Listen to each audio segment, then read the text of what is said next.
The Rockefeller name represents the blueprint of modern capitalism. Their influence goes far beyond oil, wealth, or a single company. They shaped corporate structures, financial systems, and power dynamics that still define how money moves today. Studying the Rockefellers is not nostalgia, but an analysis of how long-term power is built, protected, and quietly expanded across multiple generations. Unlike many wealthy families that disappeared with time, the Rockefellers transformed personal fortune into permanent systems. Their legacy survived because it was institutionalized, diversified, and carefully managed. They understood that visibility creates risk, while structure creates longevity. This is why their influence remains strong even when their name rarely appears in headlines. John D. Rockefeller was not born into privilege. His childhood was marked by instability, discipline, and uncertainty. His father was unreliable and often absent, forcing John to mature quickly. From an early age, he learned that financial security was not guaranteed and that survival depended on self-control, structure, and careful decision-making. These early experiences shaped Rockefeller's worldview. He developed a deep respect for order, routine, and predictability. While others chased excitement, he sought stability. This preference later became his greatest advantage, allowing him to thrive in chaotic industries by imposing structure where others saw only disorder and risk. Rockefeller believed that wasting money was a moral failure. As a teenager, he kept financial records, tracking every cent earned and spent. This discipline was not driven by fear, but by strategy. Money, to him, was a tool to create independence, control outcomes, and eliminate uncertainty from his future. This saving mentality allowed him to reinvest continuously. While others spent profits on status and comfort, Rockefeller redirected capital into growth. This created a compounding advantage over time. His restraint generated power, proving that wealth is not built by spending more, but by delaying gratification longer than competitors. Rockefeller entered the oil industry when it was chaotic and unpredictable. Most entrepreneurs focused on drilling, but he saw opportunity in refining and distribution. He understood that controlling the middle of the supply chain offered stability and leverage. This insight became the foundation upon which Standard Oil was built. From the beginning, Standard Oil prioritized efficiency over speculation. Rockefeller focused on lowering costs, improving processes, and eliminating waste. This operational discipline allowed the company to outperform rivals consistently. Instead of chasing trends, he built systems that worked regardless of market conditions. Rockefeller's true genius was strategic integration. Vertical integration gave him control over production, transportation, and distribution. Horizontal integration eliminated competitors through acquisition or pressure. Together, these strategies allowed Standard Oil to dominate entire markets without relying on innovation alone. By owning infrastructure and competitors simultaneously, Rockefeller removed uncertainty. He dictated prices, absorbed losses longer than rivals, and controlled supply. This wasn't aggression driven by emotion, but by mathematics. Standard Oil became a machine designed to win through scale, patience, and absolute control. Railroads were the arteries of the oil business, and Rockefeller understood leverage better than anyone. He negotiated secret rebate agreements that drastically reduced Standard Oil's transportation costs. These deals allowed him to ship oil cheaper than competitors, even when using the same rail lines. Logistics became a silent weapon, turning transportation efficiency into market dominance. These agreements didn't just lower costs, they reshaped competition. Rivals paid more for transport, forcing higher prices or losses. Rockefeller didn't need better oil, he needed better terms. By mastering infrastructure negotiations, He proved that control over distribution often matters more than control over the product itself. Rockefeller competed with patience, not emotion. When rivals resisted selling, Standard Oil lowered prices below cost, absorbing temporary losses. His vast reserves allowed him to survive longer than competitors who depended on immediate profits. This financial endurance turned competition into a waiting game that Rockefeller was designed to win. Once competitors weakened, acquisition became inevitable. Rockefeller offered buyouts when businesses were desperate, not strong. This systematic approach expanded Standard Oil without chaos. He didn't destroy companies publicly. He absorbed them quietly. Market control was achieved through calculation, not confrontation. At its peak, Standard Oil controlled more than 90% of oil refining in the United States.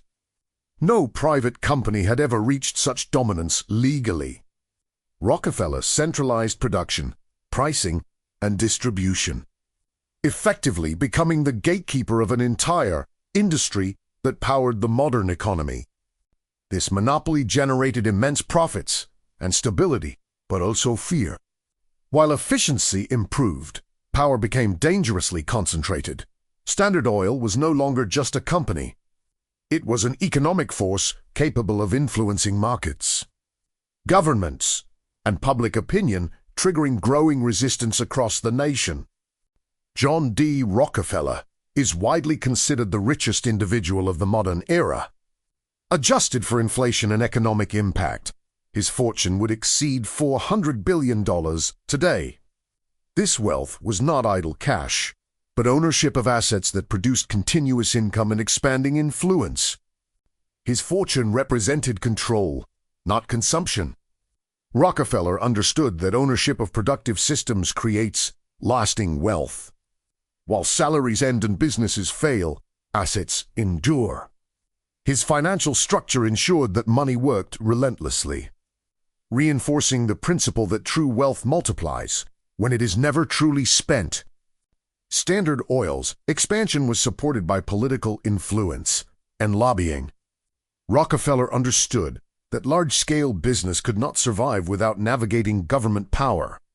Regulations, taxes, and enforcement could be shaped through relationships, making politics an extension of corporate strategy rather than a separate arena. While not always illegal, these practices raised ethical concerns. Favorable treatment delayed regulation and protected dominance. Rockefeller never sought public office, but his reach extended into legislative halls. This demonstrated a critical truth of power. Influence behind the scenes is often stronger than authority in public. As Standard Oil's power grew, public pressure intensified. Investigative journalists exposed its practices, shaping public opinion against monopolies. The government responded using antitrust laws, arguing that no private entity should control an entire industry.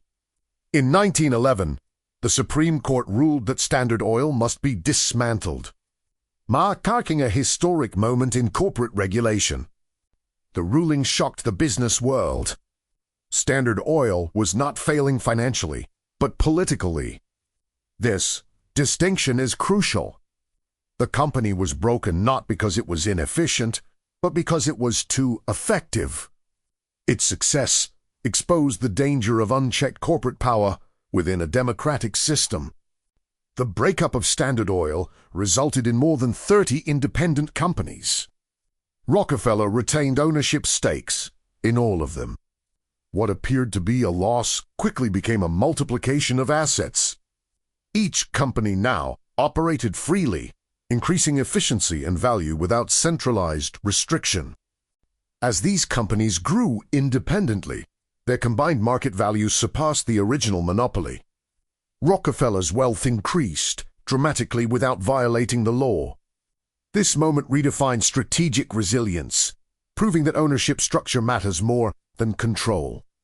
And that smart positioning can transform regulation into opportunity. From the dissolution of Standard Oil emerged companies that would dominate global energy for decades. Exxon, Mobil, Chevron, and others inherited infrastructure, expertise, and market access. These firms expanded internationally, becoming pillars of the modern energy economy and extending Rockefeller influence worldwide. Rockefellers' continued ownership in these firms ensured generational wealth. Instead of one massive entity, power was distributed across multiple giants. This decentralization reduced risk while preserving dominance, illustrating how fragmentation can sometimes strengthen, rather than weaken, long-term financial control. The Rockefeller family understood the danger of dependency on one industry. After oil, they expanded into banking, real estate, industry, and global investments. Diversification was not optional. It was defensive strategy designed to protect wealth from political shifts and economic cycles. By spreading assets across sectors, the family reduced volatility and increased resilience. Losses in one area could be offset by gains in another. This approach transformed their fortune into a balanced system, capable of surviving crises that destroyed less diversified empires. Banking became central to Rockefeller power. Control of capital flows meant influence over corporations, governments, and markets. Finance allowed the family to move beyond production into orchestration, shaping economic outcomes without direct ownership of every asset involved. Through finance, the Rockefellers gained flexibility and discretion. Money could be deployed quietly, strategically, and globally. This shift marked their evolution from industrialists to financial architects, proving that control of capital often surpasses control of factories in lasting economic power.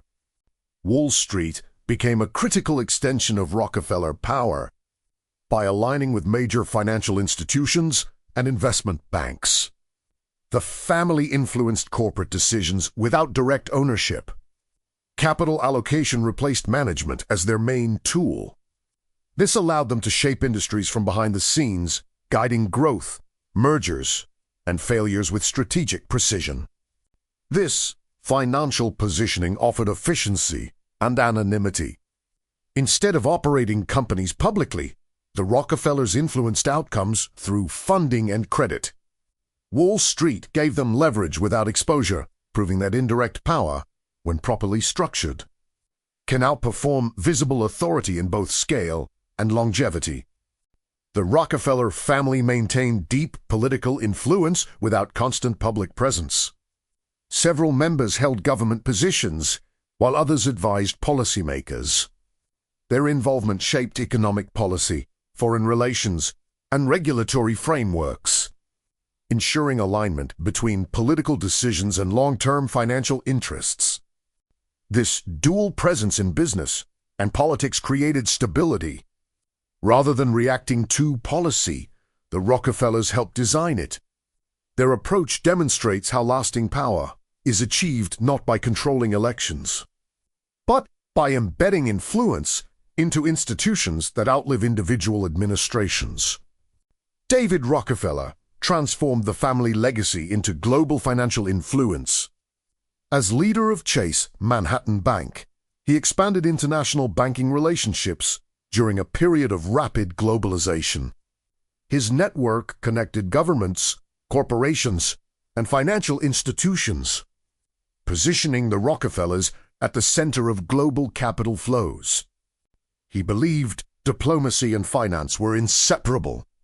Through strategic relationships, he opened markets and stabilized international operations. David Rockefeller didn't seek visibility. He sought access. His approach redefined banking as a geopolitical tool rather than a purely commercial activity. Today, Rockefeller wealth is spread across trusts, foundations, and private investments. Estimates suggest a combined family net worth between $8 and $11 billion. Unlike modern billionaires, their wealth is fragmented by design, reducing risk while maintaining influence across multiple sectors. This structure prioritizes durability over visibility, There is no single Rockefeller fortune to track or attack. Instead, wealth exists as a network of assets designed to survive market crashes, political change, and generational transitions with minimal exposure. Rockefeller capital is invested in private equity, real estate, venture funds, and institutional portfolios. Much of it operates quietly through asset managers and foundations. This approach ensures consistent returns while keeping decision-making insulated from public scrutiny or market noise. Their money no longer seeks dominance, but stability. Instead of controlling industries directly, they control exposure, risk, and time. This evolution shows how mature wealth shifts focus from expansion to preservation, ensuring power endures without attracting unnecessary attention. Rockefeller Center became one of the most iconic real estate projects in the world. Built during the Great Depression, it demonstrated counter-cyclical investing at its finest. While others retreated, the Rockefellers deployed capital into long-term assets, securing stable income and cultural influence in the heart of New York City. Real estate offered permanence. Unlike volatile industries, property generated predictable cash flow and symbolic power. Rockefeller Center wasn't just an investment, it was a statement. It anchored their financial empire to physical land, proving that tangible assets remain a cornerstone of enduring wealth. The Rockefellers treated wealth as a responsibility, not a privilege. Each generation was educated in finance, governance, and discipline. Inheritance was structured through trusts and rules, preventing reckless behavior. This system ensured continuity, turning family wealth into a managed institution rather than personal entitlement. This long-term planning protected them from internal collapse. Many fortunes failed due to heirs, not markets. By enforcing structure and accountability, the Rockefellers minimized emotional decision-making. Their wealth survived because it was governed, not inherited freely. The Rockefeller Empire offers timeless lessons. Control costs relentlessly, reinvest profits, dominate infrastructure, and think in decades. Their success was not built on genius alone, but on consistency. Strategy, executed daily, outperformed talent used occasionally. They understood that markets reward patience. While others chased trends, the Rockefellers built systems. These systems created compounding advantages, proving that discipline and long-term vision often matter more than innovation in building enduring wealth. Extreme power attracts suspicion. The Rockefellers became the subject of criticism and conspiracy theories, often exaggerated by secrecy. While some influence is undeniable, many myths confuse coordination with control. Their silence allowed speculation to grow unchecked. This mystique became an asset. By avoiding public defense, they preserved authority. Attention was deflected, not confronted. The family understood that power rarely benefits from explanation, and that ambiguity often strengthens perceived influence. The Rockefeller story is not about oil, but about structure. They built systems that transformed money into power and power into permanence. Their legacy proves that true wealth is strategic, patient, and designed to outlast individuals. In a world obsessed with speed and visibility, the Rockefellers chose silence and time. Their success teaches a final lesson: the most powerful empires are not the loudest, but the most disciplined, invisible, and prepared to think in generations.